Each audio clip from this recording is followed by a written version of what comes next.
नाग पंचमी की स्टोरी। सावन के कृष्ण पक्ष और शुक्ल पक्ष की पंचमी के दिन नाग पंचमी का त्योहार मनाया जाता है।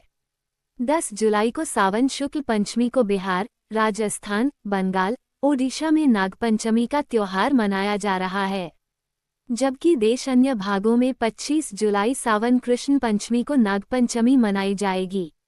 इस दिन नाग देवता की पूजा की जाती है। घर में गोबर से नाग बनाकर और मंदिर में जाकर भी इनकी पूजा की जाती है। माना जाता है कि इससे सर्पदंश का भय दूर होता है, साथ ही धन धान्य भी प्राप्त होता है। इस संबंध में नागपंचमी की कई कथाएं भी प्रचलित हैं। नागपंचमी की कथा का जिक्र करते हुए भविष्य पुराण के पंचमी कल्प में नाग पूजा, नागों की उत्पत्ति और उनके द्वारा पंचमी तिथि को खास बनाए जाने के कारण का जिक्र कहा गया है। दरअसल जब सागर मंथन हुआ था तब माता की आज्ञा न मानने के कारण इन्हें शाप मिला कि राजा जन्मेजय के यज्ञ में जलकर तुम सभी भस्म हो जाओगे।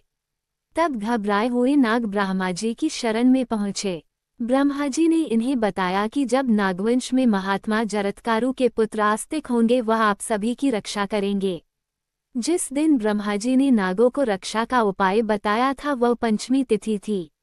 आस्तिक मुनि ने सावन की पंचमी को ही नागों को यज्ञ में जलने से बचाया और इनके ऊपर दूध डालकर जलते हुए शरीर को शीतलता प्रदान किया। इस समय ही नागों ने आस्तिक मुनि से कहा कि पंचमी को जो भी मेरी पूजा करेगा उसे नागदंश का भय नहीं रहेगा। तब से पंचमी तिथि के दिन नागों की पूजा की जाती है। प्राचीन काल में एक सेठ जी के 7 पुत्र थे। 7 के विवाह हो चुके थे। सबसे छोटे पुत्र की पत्नी उत्तम विचारों की और सुशील थी, परंतु उसके भाई नहीं था। एक दिन बड़ी बहू ने घर लीपने को पीली मिट्टी लाने के लिए सभी बहुओं को साथ चलने को कहा तो सभी डलिया खर और मूस की बनी छोटी आकार की टोकरी और खुरपी लेकर मिट्टी खोदने लगी। तभी वहां एक सर्प निकला जिसे बड़ी बहू खुरपी से मारने लगी। ये देखकर छोटी बहू ने उसे रोकते हुए कहा, मत मारो इसे, ये बेचारा निरपराध है। ये सुनकर बड़ी बहू ने उसे नहीं मारा। तब सर्प एक ओर जा बैठा। तब छोटी बहू ने उससे कहा, हम अभी लौटकर आती हैं, तुम यहाँ से जाना मत। ये कहकर वह सबके साथ मिट्टी लेकर घर चली गई और वहाँ कामकाज में फंसकर सर्प से किया वादा भूल गई। जब उसे दूसरे दिन वह बात याद आई तो सबको साथ लेकर वहाँ पहुँची। सर्प को उस स्थान पर बैठा देखकर बोली, सर्प भैया नमस्कार।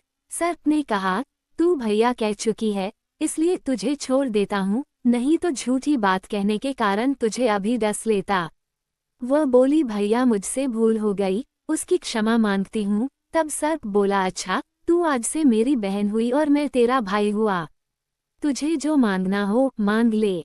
वह बोली, भैया मेरा कोई भाई नहीं है, अच्छा हुआ जो तू मेरा भाई बन गया। कुछ दिन व्यतीत होने पर वह सर्प मनुष्य का रूप रखकर उसके घर आया और बोला कि मेरी बहन को भेज दो। सबने कहा कि इसके तो कोई भाई नहीं था, तो वह बोला, मैं दूर के रिश्ते में इसका भाई हूँ, बचपन में ही बाहर चला गया था। उसके विश्वास दिलाने पर घर के लोगों ने छोटी को उसके साथ भेज दिया। उसने मार्ग में बताया कि मैं वही सर्प हूँ, इसलिए तू डरना नहीं और जहाँ चलने में कठिनाई हो वहाँ मेरी पूंछ पकड़ लेना। उसने कहे अनुसार ही किया और इस प्रकार वह उसके घर पहुंच गई। वहां के धन ऐश्वर्य को देखकर वह चकित हो गई। एक दिन सर्प की माता ने उससे कहा, मैं एक काम से बाहर जा रही हूँ, तू अपने भाई को ठंडा दूध पिला देना। उसे यह बात ध्यान न रही और उससे गर्म दूध पिला दिया, जिसमें उसका मुख बुरी तरह से जल गया। ये देखकर सर्प की माता बहुत क्रोधित हुई, परंतु सर्प के समझाने पर चुप हो गई। तब सर्प ने कहा कि बहन को अब उसके घर भेज देना चाहिए। तब सर्प और उसके पिता ने उसे बहुत सा सोना, चांदी, जवाहरात, वस्त्र, भूषण आदि देकर उसके घर पहुंचा दिया। इतना ढेर सारा धन देखकर बड़ी बहू ने ईर्ष्या से कहा, भाई तो बड़ा धनवान है, तुझे तो उससे और भी धन लाना चाहिए। सर्प ने यह वचन सुना तो सब वस्तुएं सोने की लाकर दे दी। ये देखकर बड़ी बहू ने कहा, इन्हें झाड़ने की झाड़ू भी सोने की होनी चाहिए। तब सर्प ने झाड़ू भी सोने की लाकर रख दी। सर्प ने छोटी बहू को हीरा मणियों का एक अद्भुत हार दिया था।